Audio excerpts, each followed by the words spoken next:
અરે ભાઈ, કમિટીઓ બનાવવાની આવશ્યકતા નથી. ભારતીય જનતા પાર્ટીએ જે પ્રકારે રાજ્યની જનતા માટે કામ કર્યા, આમાં કોઈ અમારો અહંકાર નથી. એ જનતાએ નકાર્યા છે. હજી પણ આવનારા સમયની અંદર જનતા નકારવાની છે. રાજ્ય સરકારના મંત્રી જીતુ વાઘાણીએ રાજકોટમાં ઇન્દ્રનીલ રાજ્યગુરુ અને કોંગ્રેસને લઈને નિવેદન આપ્યું છે. ભાજપ સામે લડવા કોંગ્રેસ ભલે કમિટીઓ બનાવે, પણ જનતા તેના કાળા કામોએ ભૂલી નથી. વ્યક્તિગત નિર્ણયોથી ભાજપને કોઈ જ ફેર નથી પડતો. આ જ પ્રકારની તમામ અપડેટ જોવા માટે ન્યૂઝરૂમ ગુજરાતને લાઇક, શેર અને સબસ્ક્રાઇબ કરવાનું ભૂલતા નહીં.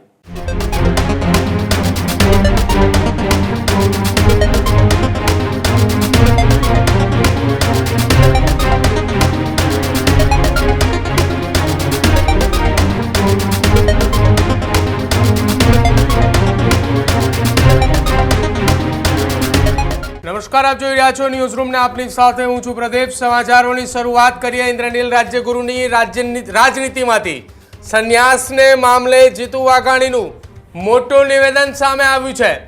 રાજ્ય સરકારના મંત્રી જીતુ વાઘાણીએ રાજકોટમાં ઇન્દ્રનીલ રાજ્યગુરુ અને કોંગ્રેસને લઈને નિવેદન આપ્યું છે. સૌથી વધુ વખત હારવાનો રેકોર્ડ વિપક્ષના નેતાના નામે છે.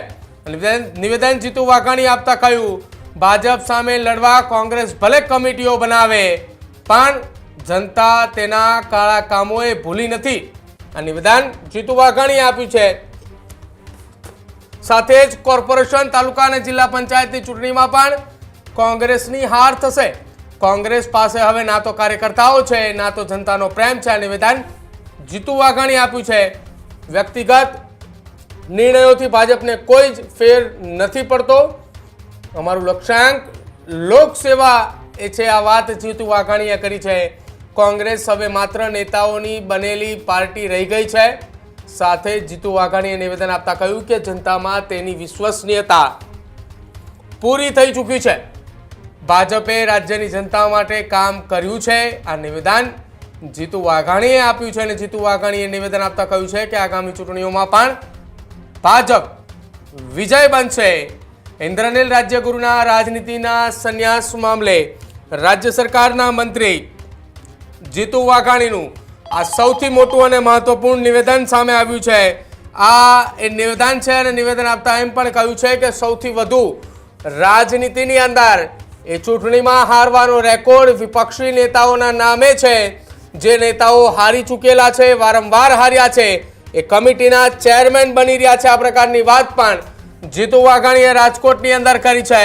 ઇન્દ્રનીલ રાજ્યગુરુની મામલે પણ જીતુ વાઘાણીએ નિવેદન આપ્યું છે કે કોઈના વ્યક્તિગત નિર્ણયથી ભારતીય જનતા પાર્ટીને કોઈ જ ફેર ન પડતો હોવાની વાત જીતુ વાઘાણીએ કરી છે.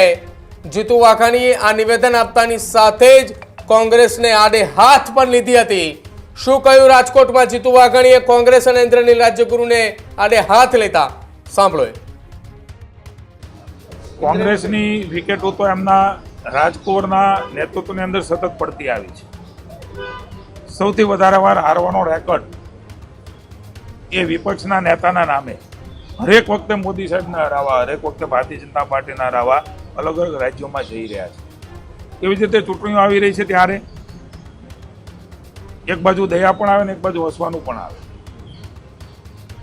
જે લોકો હંમેશા ભારતીય જનતા પાર્ટીને હરાવવા નીકળ્યા હોય, એટલું જ નહીં, સૌથી મોટી જવાબદારીઓ નિભાવી હોય એમના પક્ષની, કે કોઈ પ્રમુખ રહ્યા હશે, કોઈ પદાધિકારી રહ્યા હશે, કોઈ વિપક્ષના નેતા રહ્યા હશે, કોઈ ઉપનેતા રહ્યા હશે, કોઈ અત્યારે અલગ અલગ જવાબદારીમાં હશે, એ બધા જ લોકોને પુનઃ એકવાર હારવા માટે ભારતીય જનતા પાર્ટીની સામે અલગ અલગ કમિટીઓ, અરે ભાઈ, કમિટીઓ બનાવવાની આવશ્યકતા નથી. ભારતીય જનતા પાર્ટીએ જે પ્રકારે રાજ્યની જનતા માટે કામ કર્યા, આમાં કોઈ અમારો અહંકાર નથી.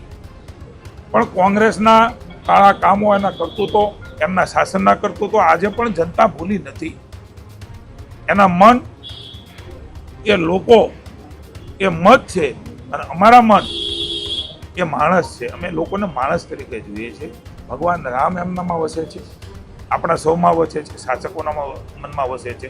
એ રામને કેવી રીતે રાજી રહે, એમની સુવિધાઓ, એમની વ્યવસ્થાઓ એ કેવી રીતે આગળ વધે અને આપણું સમૃદ્ધ ગુજરાત કે વિશ્વગુરુના સ્થાને ભારત બેસે ત્યારે અનેકવિધ વિકાસની ઊંચાઈઓ સાથે આવનારી કોર્પોરેશન, તાલુકા, જિલ્લા પંચાયતની ચૂંટણીમાં પણ કોંગ્રેસ એ મોભર પડવાની છે. એની આ સાબિતી છે, કારણ કે એમના જ નેતૃત્વમાં બધા લડ્યા છે, એમના નેતૃત્વમાં જ બધા હાર્યા છે. એમની સ્ટ્રેટેજીઓ, એમની જ કેમ્પેનિંગ કમિટીઓ, એમના જ બધા મેન્યુફેસ્ટો એ જનતાએ નકાર્યા છે. હજી પણ આવનારા સમયની અંદર જનતા નકારવાની છે. કે કોઈ આવે, કોઈ જાય, કોઈ રહે, કંઈ ન રહે, કારણ કે કોંગ્રેસ એ ખોખલી થઈ ગઈ છે. કોંગ્રેસ એ જનતામાં ખુલ્લી પડી ગઈ છે. ન તો એની પાસે કાર્યકર્તા છે, ન તો એની પાસે જનતાનો પ્રેમ છે. માત્ર નેતાઓથી બનેલી પાર્ટી કે હવે ગુજરાતમાં રહી. જીતુભાઈ, રાજકોટના નેતાએ જે નિષ્ક્રિય રાજ્યના નેતાઓની પણ કરી. કોઈને સ્વૈચ્છિક રીતે કંઈ પણ રાજનીતિમાં નિર્ણય લેવો હોય જાહેરમાં એ વ્યક્તિગત રીતે લઈ શકતા હોય છે, પણ ભારતીય જનતા પાર્ટીને કોઈ આવે કે કોઈ જાય, આ કોઈ નવા નથી. એમણે ખૂબ પ્રયાસો ભારતીય જનતા પાર્ટીને એ રાજ્યમાં ને રાજકોટમાં લડવા માટે, હરાવવા માટે કર્યા છે. પરિણામો જનતાએ આપ્યા છે. એટલે ભારતીય જનતા પાર્ટીનો વિચાર, લોકોની જનસુખાકારી એને લઈને લડે છે. એટલે કોઈના આવવાથી જવાથી કોઈ જાય કે કોઈ જીવિત થાય એનાથી ભારતીય જનતા પાર્ટીને ફરક પડતો નથી. આ જ પ્રકારની તમામ અપડેટ જોવા માટે ન્યૂઝરૂમ ગુજરાતને લાઇક, શેર અને સબસ્ક્રાઇબ કરવાનું ભૂલતા નહીં.